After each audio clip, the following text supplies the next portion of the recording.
So this is the Cologne Cathedral.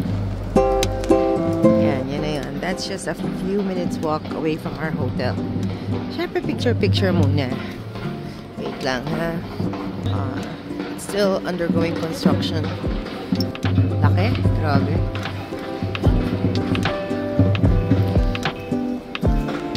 It's so big that it can't even fit my screen. So yeah, the construction of this church started in 1248 and it took 632 years to complete it. So yun, construction was done in 1880. It's the tallest twin-spired cathedral in the world. So ayan yung spires nila, yung dalawa. This is the view around the church.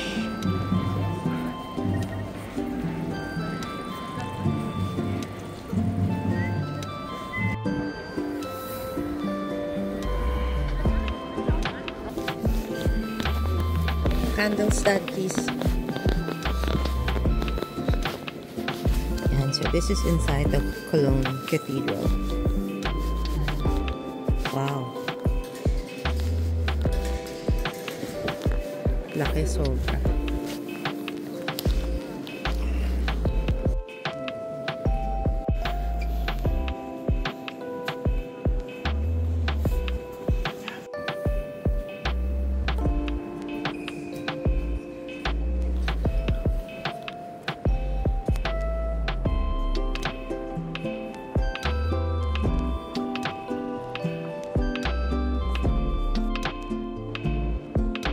So ito yung Schildergasse Street. Ito yung famous shopping street dito sa Cologne.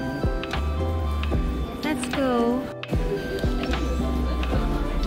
So yeah, ito na yung start ng Schildergasse Street. So apparently this street is one of the busiest shopping streets in Europe.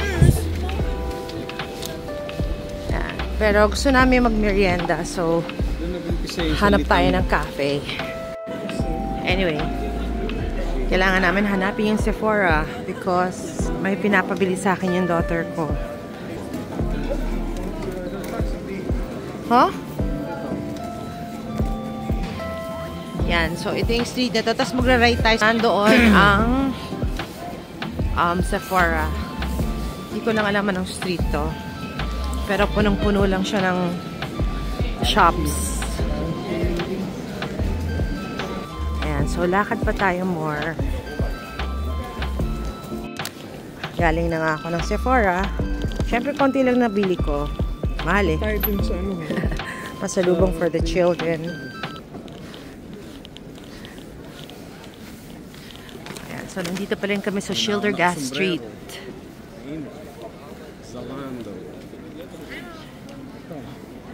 Pigeon!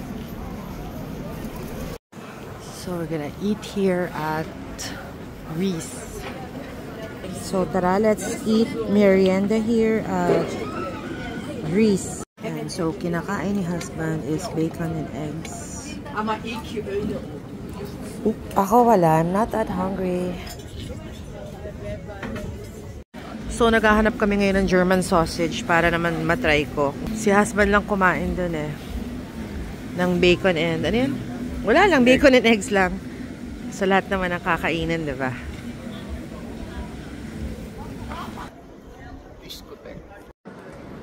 Kami sa isang street na to. We're gonna go back to our hotel for a while. Ewan ko anong street to, pero hindi na to Schildergasse. Pero dami pa rin tao. And so, pupunta na kami ng isang Brauhaus. Ang pangalan niya is Gaffel something. Apparently, Gaffel is one of the largest and most modern breweries in Cologne. It's a Brauhaus, meaning it's a beer house. Okay. Let's eat some sausages. In a typical Brauhaus or beer house here in Cologne. Ayan, daming tao, sobra. I got this beer. I got my food now. I don't know what sausages is. Basta tinanong ko lang kung anong pinakamasarap na sausage. Yan ito yung i-recommend sa akin. Dear Dad. Parang hirap ubusin ng sausage, pero kaya. Yung food ni husband, that's chicken breast in beer sauce, diba? Sinabi, no? Yeah. Chicken breast in beer sauce. Sarap ba? Sarap din. Chicken? Ah, okay. Cheers, guys. Cheers. Ang liit lang ng ano. This is just 200 ml, diba? Yeah. This is the Gaffel Kulsch beer. Mapait nga lang. Pero masarap.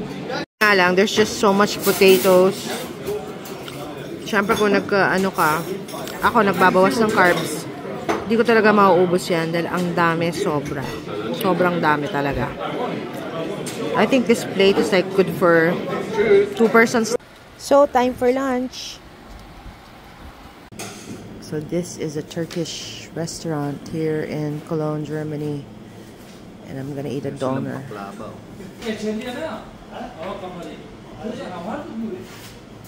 Ano kaya to? Sauce. So this is an authentic Turkish food. And so may bread muna. So this is a baklava. Beef doner.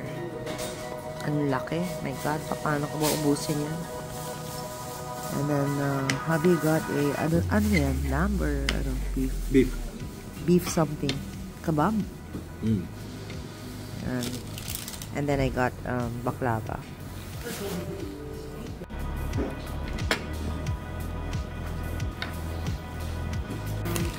Okay na?